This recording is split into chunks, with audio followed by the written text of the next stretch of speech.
He lied about $1 stock, made millions, and only served 22 months in jail. Then Hollywood turned his crimes into a blockbuster. This is the story of Jordan Belfort, the man who scammed America and got rich again doing it. And the wildest part? People still cheer for him. Bayside, Queens, 1962. A working-class Jewish neighborhood where dreams were modest and ambition had a ceiling.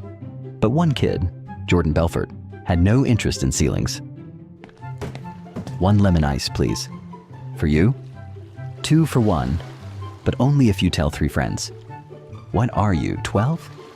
16, and I'm gonna be rich. By summer's end, he made 20 grand selling Italian ices. At 16, most teens would have blown it on a Camaro. Jordan? He enrolled in dental school. First day, the dean stood up and said, "If you're here to get rich, you're in the wrong profession." Jordan stood up, nodded, and walked out. Just like that. Because he wasn't there to clean teeth. He was there to get rich. And this was not the path. Next stop, meat. After college, Jordan launched a door-to-door meat and seafood business. Yes, really. You sell what now? USDA Prime, ma'am. Flash frozen, hormone-free, and cheaper than your local butcher. I don't eat red meat. Fantastic. Let me show you our premium salmon fillets. It was messy, scrappy, but surprisingly successful. $100,000 a month in sales. With no trucks, no storage, no clue. Just Jordan. Hustling. Grinding. Melting steaks in the back seat. Late deliveries, spoiled meat, mountains of unpaid invoices. It all caught up fast. Within months, the business went bankrupt. But in the wreckage, Jordan found something that turned out to be his superpower. The product didn't matter. Steaks, surfboards, stocks. You? Yes, you. You could sell anything. And just like that, the salesman was born. Jordan didn't need a better product. He needed a better payout. Enter Wall Street. Jordan landed an entry-level job at LF Rothschild, a legit firm with suits, quotas, and cocaine in the bathroom stalls. It was the 1980s, after all. This was where he got his first taste of real money, real greed, and real power. He learned how the markets moved, how the brokers talked, and most importantly, how they sold. But suddenly, October 1987 came. It's Black Monday. Phones stop ringing. Brokers stare at the crashing ticker. The markets crashed. Jordan was fired. But while others mourned, Jordan saw something else, an opportunity. He discovered penny stocks. Pink sheet garbage no serious broker would touch. Unregulated, illiquid. But here's the magic. 50% commissions. Same pitch, 10 times the reward. No fancy degrees required. Just a fast phone and a faster mouth. So Jordan picked up the phone, called some poor guy in Nebraska.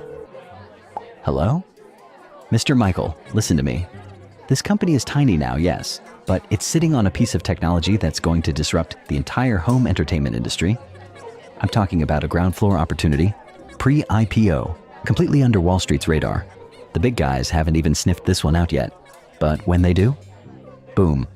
We're talking a 10x return minimum. You get in now at $1 a share, and in 6 months, you're not calling me to thank me.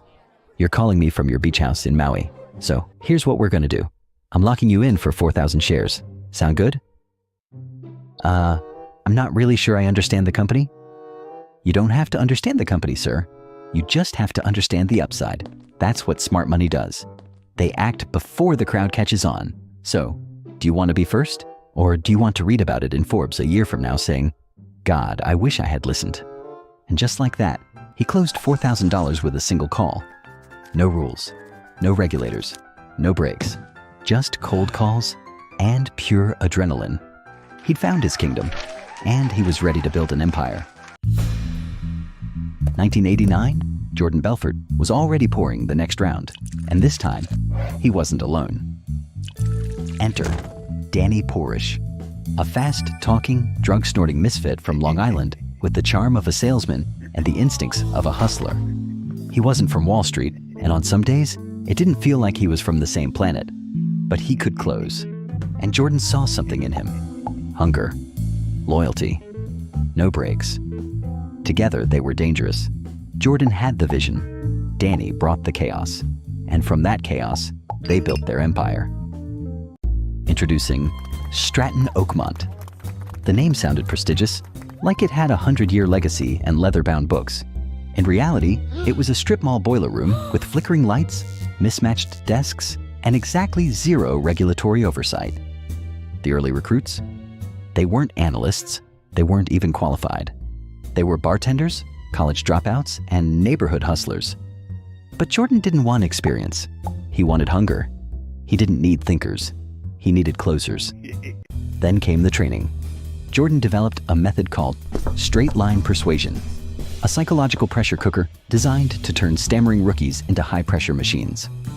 He taught them to bulldoze hesitation, drown out doubt, and guide a prospect from hello to where do I send the check in a single, unbroken line. Soon the office took on a rhythm, fast, loud, and addictive. Phones never stopped ringing. Orders never stopped flowing. The energy was electric, the egos were growing, and so was the money. But Stratton's brilliance wasn't just in how it sold.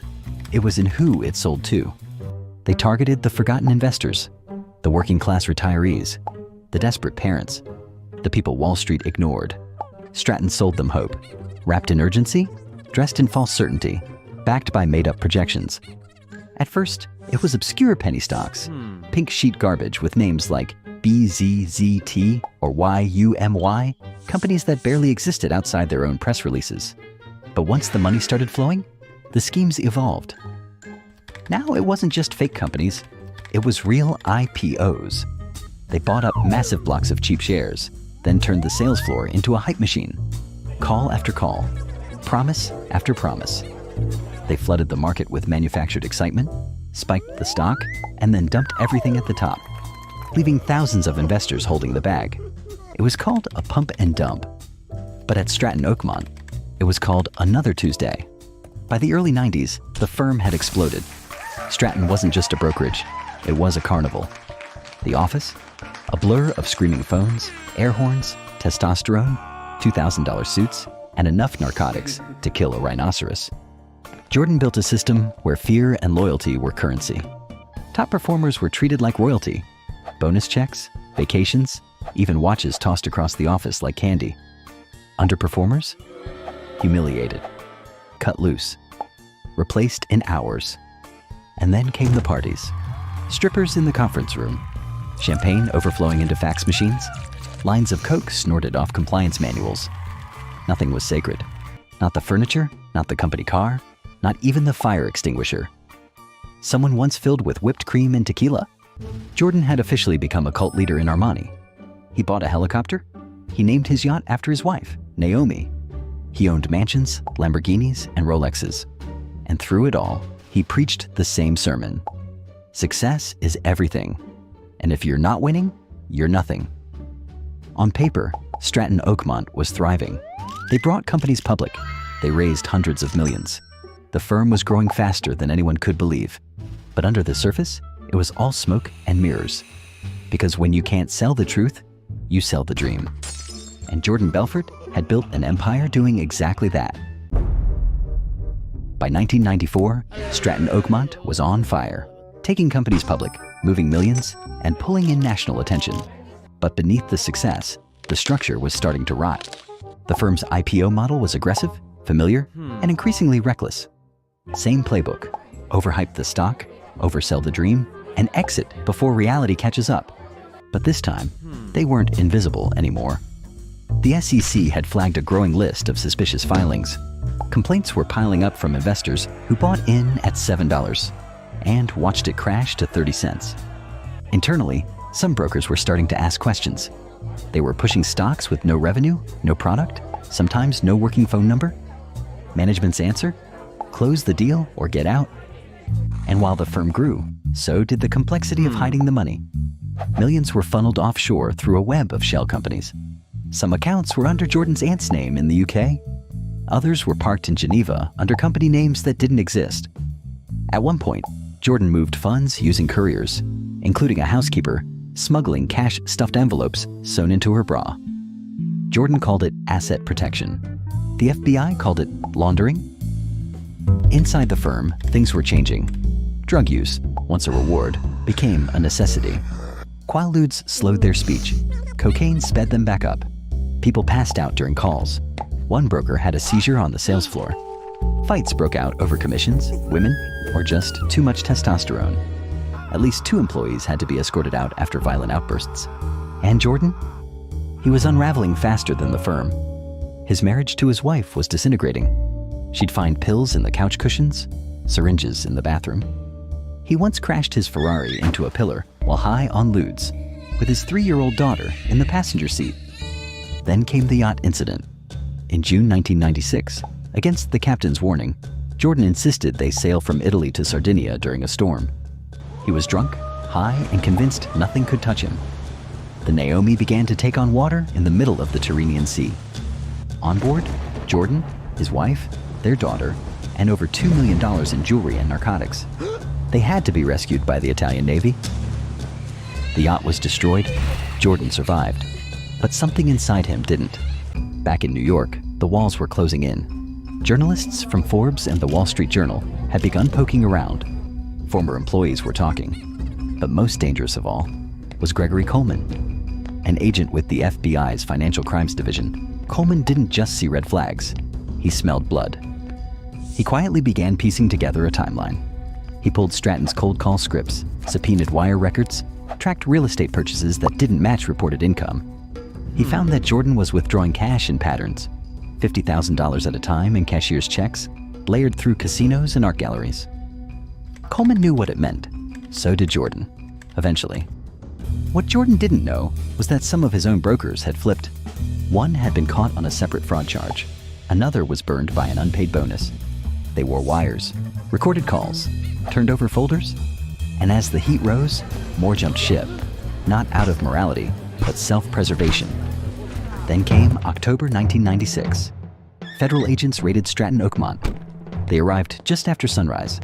Phones were ripped from desks, filing cabinets emptied, hard drives were copied, employees were questioned. Someone tried to flush documents. Another tried to walk out with a briefcase full of shredded contracts.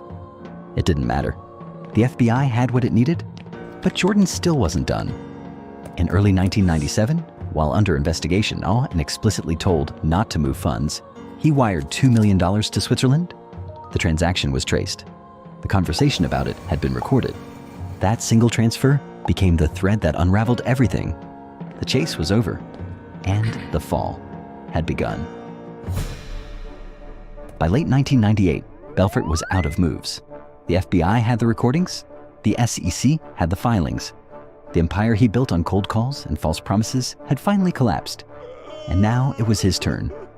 He was facing up to 30 years in federal prison. Wire fraud, securities fraud, money laundering. The charges alone could have buried him. So Jordan did what he always did. He sold. Not stocks, but information. He flipped. He cooperated. He wore a wire. And one by one, the people who once worshipped him were handed over like receipts. Over 30 employees were indicted. Brokers, partners, friends. Some of them had joined Stratton right out of high school. They learned how to sell from Jordan. They followed his playbook. And now they were paying for it. Some served more time than he did. Jordan? He got 22 months in a minimum security facility. No fences, no cells. The guards didn't even carry guns. He played tennis in the mornings, lifted weights in the afternoons, and at night, he wrote. That's where he met Tommy Chong, the comedian from Cheech and Chong, who was serving time for selling bongs online. Jordan told him the whole story. The drugs, the yacht, the envelopes of cash, the lie that became a lifestyle. Tommy wasn't outraged. He was amused. Write it down, he said. So Jordan did. In 2007, he published The Wolf of Wall Street, a memoir that read more like a victory lap than a confession. There were no apologies, no remorse, just yachts, orgies, fraud, and punchlines.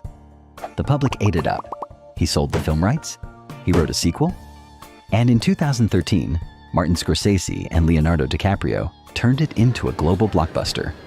The same man who lied to investors was now entertaining them on the big screen. Audiences laughed, critics applauded, and Jordan Belfort convicted felon, former fraudster, became a pop culture icon. But the people he scammed? They didn't get movie deals. They didn't get closure. Most never got their money back. A teacher who lost her retirement. A war veteran who invested his life savings. A family who remortgaged their home for the next big thing. They were left with debt. With nothing. The court ordered Jordan to pay $110 million in restitution. To this day, only a fraction has been paid. The rest? Vanished into offshore accounts, real estate trusts, and legal loopholes. He claims he's working on it. The victims are still waiting. But Jordan? He's doing fine. He's a motivational speaker now, a sales coach, a podcast host. He sells success, teaches ethics, books stages around the world. He wears the name The Wolf, like it's a badge of honor, not the scar it should be. He didn't just escape justice, he sold it. Turned 22 months into a book deal, turned fraud into fame, and maybe the scariest part? We applauded. I was guilty of being greedy, he once said, but so is everybody else. Maybe that's why he got away with it. Because deep down, we never wanted him punished. We wanted to be him